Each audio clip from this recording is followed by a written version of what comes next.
হাত মা দিলাই উঠে থাম।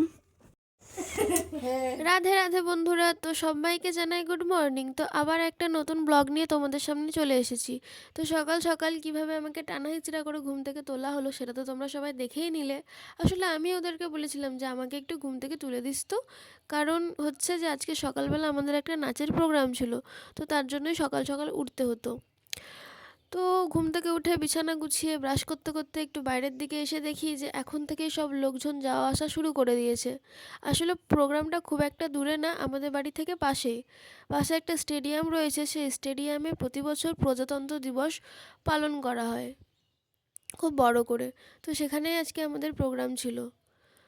তো সেখানে যাওয়ার আগে আমি ব্রাশ করে বিছানা গুছিয়ে খাওয়া দাওয়া করে রেডি হয়ে গেছিলাম। রেডি বলতে শুধু ড্রেস পরেছিলাম, বাকি মেকআপটা আমরা তনুদিদের বাড়িতে গিয়ে করব। তো তার আগে বাচ্চা মেয়েটার চুলটা আমি বেঁধে দিয়েছিলাম। তো কেমন লাগছে চুলটা একটু কমেন্টে জানিও, আর ভালো লাগলে কেউ যদি বাঁধতে চাও তো আমার কাছে আসতে পারো। তো আমরা বেরিয়ে গেছিলাম তনুদিদের বাড়ি যাওয়ার জন্য। তো রাস্তায় দেখি গাইস মেলা বসেছে, গাইস মেলা। আমি এখানে একটা যদি দোকান দিতাম তাহলে কাজে দিত গাইস, এত সকাল সকাল। তারপরে চলে গেছিলাম তনুদিদের বাড়িতে। যাওয়ার আগে আমাকে লাগছে আমি ঘুম থেকে উঠে এসেছি। দাদা আমি আমার চিন্তা দিব দে। হাই গাইস, আমি একটু নাটকগিরি মারতে যাওয়া প্যান্ট ফেটে গেল।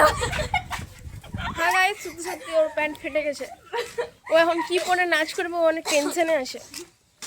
দেখা যাক কি হচ্ছে। চলে এলাম তনুদিদের বাড়িতে। এসে দেখি যে ওদের মেকআপ অলমোস্ট ডান ছিল, শুধু হেয়ারটা করা বাকি ছিল। তো তারপরে সবাই রেডি সেডি হয়ে চলে এসেছিলাম মাঠে। মাঠে এসে দেখলাম যে আমাদের প্রোগ্রামের এখনও কিছুক্ষণ লেট আছে, আর তার আগে আমাদের আতঙ্কবাদীদেরকে রেডি করানো হচ্ছিলো। এই দুটো আতঙ্কবাদী আমাদেরকে মেরে ফেলবে গাইস। আর এই দেখো ছোট্ট একটা ইন্ডিয়ান আর্মি, দেখো ইন্ডিয়ান আর্মিটা কত বদমাশ। তারপরে এটা হচ্ছে আমাদের পুরো টিম। আমাদের নাচটা দেখে নাও, ছোট্ট একটা ক্লিপ তোমাদের সাথে শেয়ার করছি।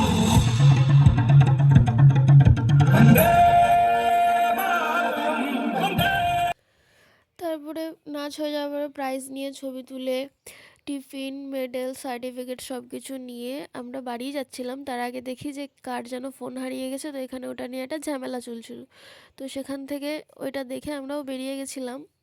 তো যাওয়ার টাইমে সবাই বলল যে তনুদিদের বাড়িতে যে জিনিসগুলো রাখা আছে সেগুলো নিয়ে একেবারে বাড়ি চলে যাব। তো তার জন্য আমিও চলে গেছিলাম তনুদিদের বাড়িতে। গিয়ে সব জিনিসপত্র নিয়ে আমার চুলটা খুব অসুবিধা হচ্ছিলো গাইস, চুলটা বাঁধা। তোদের বাড়িতে গিয়ে একটু চুলটা খুলে দিয়েছিলাম, খুলে তো পুরো মা কালীর মতো লাগছে। এই আবিরগুলো আমাদের নাচেরই একটা সিনের মধ্যে ছিল আবির লাগানো, তো তার জন্য এরকম মা কালীর মতো লাগছে গাইস। তারপরে চলে আসলাম আমি বাড়িতে গাইস। তো আবার দেখাচ্ছে তোমাদের সাথে একটা নতুন ব্লগে। তো এখনকার জন্য টাটা, সবাই ভালো থেকো।